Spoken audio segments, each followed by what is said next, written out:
لا حول ولا قوة إلا بالله العلي العظيم. حسبنا الله ونعم الوكيل، نعم المولى ونعم النصير.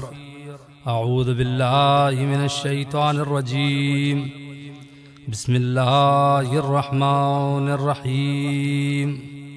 الحمد لله رب العالمين، والصلاة والسلام على محمد وعلى أهل بيته الطيبين الطاهرين المعصومين، ولعنة الله على أعدائهم أجمعين من الآن إلى قيام يوم الدين. رب اشرح لي صدري ويسر لي أمري واحلل عقدة من لساني يفقهوا قولي. أما بعد، قال الله سبحانه وتعالى: يا أحمد لولاك لما خلقت الأفلاك، ولولا علي لما خلقتك، ولولا فاطمة لما خلقتكما.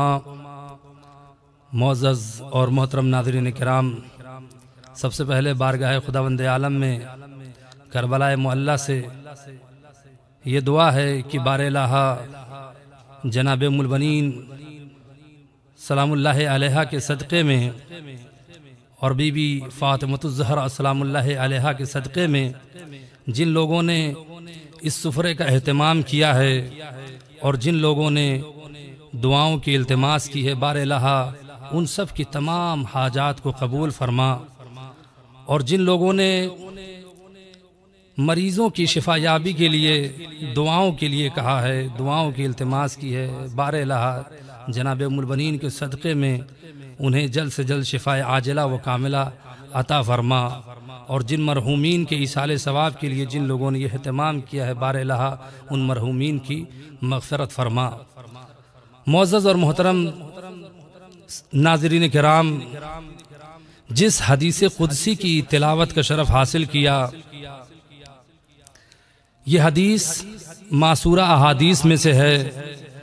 جناب جابر ابن عبداللہ انصاری اس حدیث کو نقل کرتے ہیں. وہ بیان فرماتے ہیں کہ رسول خدا صلی اللہ علیہ وآلہ وسلم نے ارشاد فرمایا کہ اللہ نے ان سے خطاب کرتے ہوئے یہ فرمایا: یا احمد لولاک لما خلقت الافلاک، کہ اے احمد اگر آپ نہ ہوتے تو ہم افلاک کو پیدا نہ کرتے.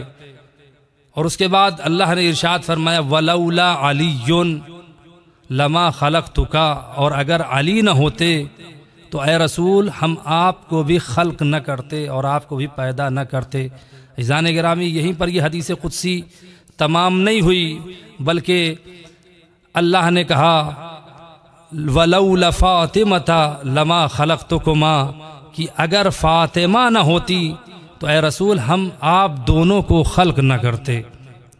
عزیزان ایمان، سب سے پہلے آپ حضرات کی خدمت میں یہ عرض کروں کہ خداوند عالم نے جو کلام کیا ہے، خداوند عالم کا جو کلام ہے وہ دو طریقے سے نازل ہوا ہے.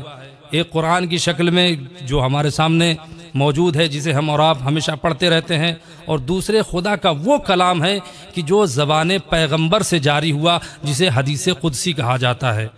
حدیث قدسی اور قرآن کے درمیان ایک بڑا واضح سا فرق ہے. آپ حضرات کی خدمت میں عرض کر دوں کہ قرآن اللہ کا کلام ہے اس اعتبار سے کہ قرآن میں جو اللہ نے لفظ اور معنی اور مفاہیم سب کے سب اللہ کی طرف سے ہیں.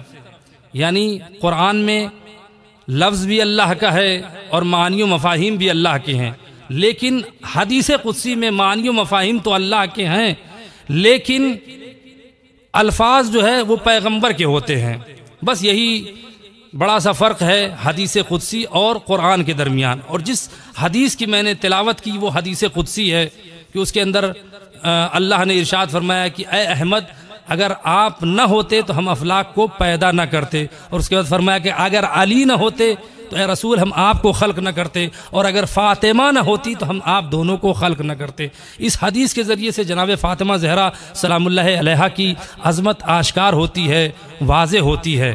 اور پھر دیکھیے کس طریقے سے کہ اس حدیث کا پہلا فقرہ کیا اللہ نے ارشاد فرمایا، یا احمد لولاک لما خلقت الافلاک، کہ اگر آپ نہ ہوتے تو ہم افلاک کو پیدا نہ کرتے۔ یہاں پر جو اللہ نے جس نام کے ذریعے سے خطاب کیا ہے وہ احمد کا نام ہے، اور آپ دیکھیں کہ قرآن کریم میں متعدد مقامات پر اللہ نے متعدد ناموں سے پیغمبر کو پکارا، کبھی آواز دی یا ایھا المزمل کہہ کے پکارا، کبھی یا ایھا المدثر کہہ کے پکارا، کبھی طٰہٰ کہا، کبھی یاسین کہا، کبھی یا ایھا الرسول کہہ کے خطاب کیا، اور کبھی یا ایھا النبی کہہ کے خطاب فرمایا، اور کبھی ان کا نام محمد لے کر وما کانا محمد ابا احد من رجالکم، کہ محمد تم میں سے کسی کے باپ نہیں، یہاں پر محمد کا نام لے کر اللہ نے پکارا، اور کبھی آواز دی ومبشرا برسول یاتی من بعدی اسمہ احمد، کہ جناب عیسیٰ نے بشارت دیتے ہوئے فرمایا کہ میرے بعد ایک نبی آئے گا کہ جس کا نام احمد ہوگا۔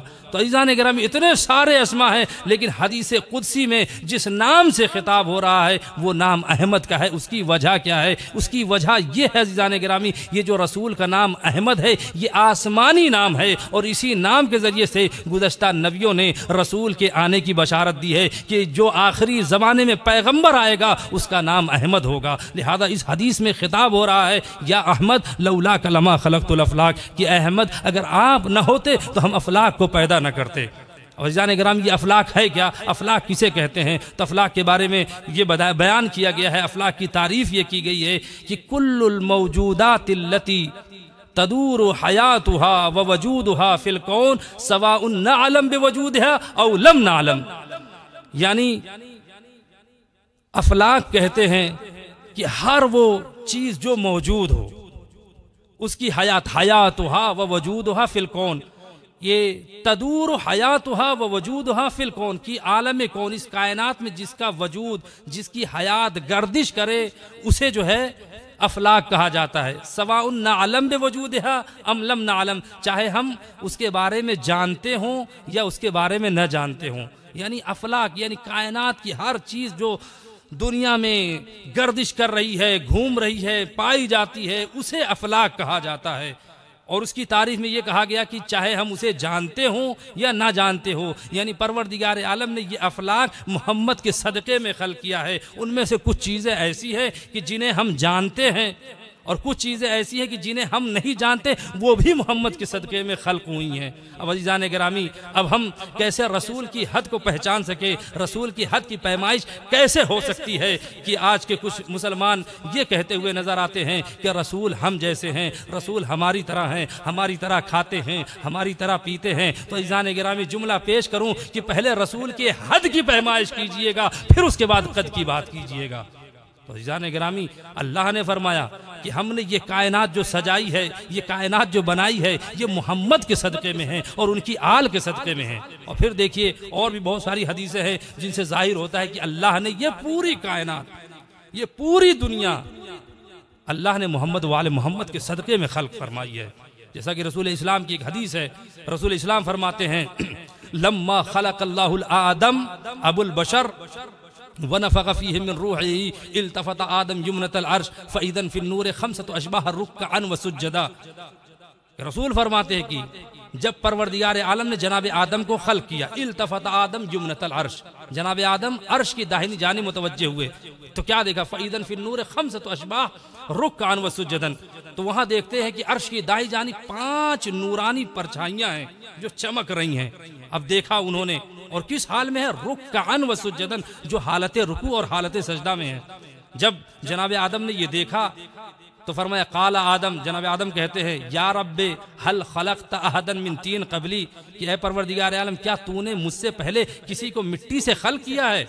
قال لا یا آدم، اللہ نے فرمایا کہ نہیں اے آدم، میں نے تم سے پہلے کسی کو مٹی سے خلق نہیں فرمایا، مٹی سے خلق نہیں کیا ہے۔ تو آدم کہتے ہیں یا رب من ہؤلاء الخمسۃ الاشباہ الذین اراہم فی حیاتی و صورتی، کہ اے پروردگار عالم یہ جو میری شکل و صورت، میری حیات میں یہ 5 نورانی پرچھائیاں نظر آ رہی ہیں، یہ کون ہیں؟ تو ایک مرتبہ اللہ نے ارشاد فرمایا ہؤلاء من ولدک، اے آدم یہ تمہاری اولاد میں سے ہیں، ولولاہم لما خلقتک، اگر یہ نہ ہوتے اے آدم ہم آپ کو بھی پیدا نہ کرتے۔ اب عزیزان گرامی اس کے بعد پروردگار عالم نے ارشاد فرمایا فہؤلاء الخمسہ، یہ پنجتن پاک ہے، شققت لہم اسماء من اسمائی، کہ ان کے نام میں نے اپنے ناموں سے مشتق کیے ہیں۔ فانا المحمود وہذا محمد، میں محمود ہوں یہ محمد ہے۔ وانا العالی، میں عالی ہوں بلند ہوں۔ وہذا علی، اور یہ علی ہے۔ وانا الفاطر، میں فاطر السماوات والارض ہوں۔ وہذہ فاطمہ، اور یہ فاطمہ ہے۔ وانا الاحسان، میں احسان ہوں۔ وہذا حسن، وانا المحسن، میں محسن ہوں۔ وہذا حسین، یہ حسین ہیں۔ اور اس کے بعد اللہ نے کیا ارشاد ہے، لولاہم لما خلقت الجنت ولا النار ولا العرش ولا الکرسی ولا السماء ولا الارض ولا الملائکۃ ولا الجن ولا الانس، کہ اگر یہ نہ ہوتے، یعنی پنجتن پاک نہ ہوتے، محمد علی فاطمہ زہرا حسن حسین نہ ہوتے، نہ میں جنت کو خلق کرتا، نہ جہنم کو خلق کرتا، نہ عرش کو سجاتا، نہ میں فرش کا شامیانہ فرش بچھاتا۔ اس کے بعد اللہ نے کہا کہ نہ میں آسمان بناتا، نہ زمین بناتا، نہ ہی میں جناتوں کو خلق کرتا، نہ ہی انسانوں کو خلق کرتا، نہ ہی ملائکہ کو خلق کرتا۔ اس کے بعد اللہ نے فرمایا آلیت بعزتی، کہ میں نے اپنی عزت کی قسم کھائی ہے، انہ لا یاتینی احد بمثقال ذرۃ من خردل الا وادخلتہ نار، کہ اگر کوئی ان کے لیے ذرہ برابر، یعنی رائی کے دانے کے برابر بھی بغض لے کر آیا تو میں اسے جہنم میں داخل کر دوں گا۔ ولا ابالی یا آدم، اور مجھے کسی کی پرواہ نہ ہوگی۔ اس کے بعد اللہ نے فرمایا کہ فَإِذَا كَانَ لَكَ إِلَيَّ حَاجَةٌ فَتَوَسَّلْ بِهَؤُلَاءِ، اے آدم اگر تمہیں کسی چیز کی ضرورت ہو، کچھ سوال کرنا چاہتے ہو، دعا کرنا چاہتے ہو، انہی کے وسیلے سے دعا کرو۔ پھر اس کے بعد رسول اسلام نے فرمایا فَنَحْنُ سَفِينَةُ النَّجَاةِ، کہ ہم نجات کی کشتی ہیں۔ من تعلق عنہا نجا، جو اس سے منسلک ہو گیا، متصل ہو گیا، وہ نجات پا گیا۔ ومن حاد عنہا ہلک، اور جسے روگردانی کرے گا وہ ہلاک ہو جائے گا۔ فَإِذَا كَانَ، اس کے بعد رسول نے فرمایا کہ من کان لہو الی اللہ حاجۃ فلیسأل بنا اہل البیت، کہ اگر کوئی اللہ سے کوئی سوال کرنا چاہتا ہے تو ہم اہل بیت کے وسیلے سے دعا کریں۔ عزیزان گرامی، اللہ نے وسیلہ قرار دیا۔ انبیاء کی دعائیں بغیر وسیلے کے قبول نہیں ہوئی، اور وسیلہ، سب سے بڑا وسیلہ اہل بیت علیہ السلام ہے، محمد وآل محمد علیہ السلام ہے۔ آئیے اللہ کی بارگاہ میں انہی کا وسیلہ دے کر دعا کرتے ہیں۔ بار الہ ہماری اس مختصر سی عبادت کو قبول فرما۔ بار الہ جن لوگوں نے اس سفرے کا اہتمام کیا ہے ان کی تمام حاجتوں کو قبول فرما۔ بار الہ جہاں کہیں بھی دنیا میں شیعہ مریض ہیں، خصوصاً اس وبائی مرض کورونا میں گرفتار ہیں، بار الہ انہیں شفا عاجلہ و کاملہ عطا فرما۔ جہاں جہاں بھی شیعان حیدر کرار ہیں ان کی جان مال عزت و آبرو کی حفاظت فرما۔ جو پریشان حال ہیں ان کی پریشانیوں کو دور فرما، جو مقروض ہیں ان کے قرضوں کو ادا فرما۔ اے بار الہ تیری بارگاہ میں دعا ہے کہ امام زمانہ کے ظہور میں تعجیل فرما، اور ان کے اعوان و انصار میں ہم سب کا شمار فرما۔ ربنا تقبل منا انکا انت السمیع العلیم۔ اللہم صلی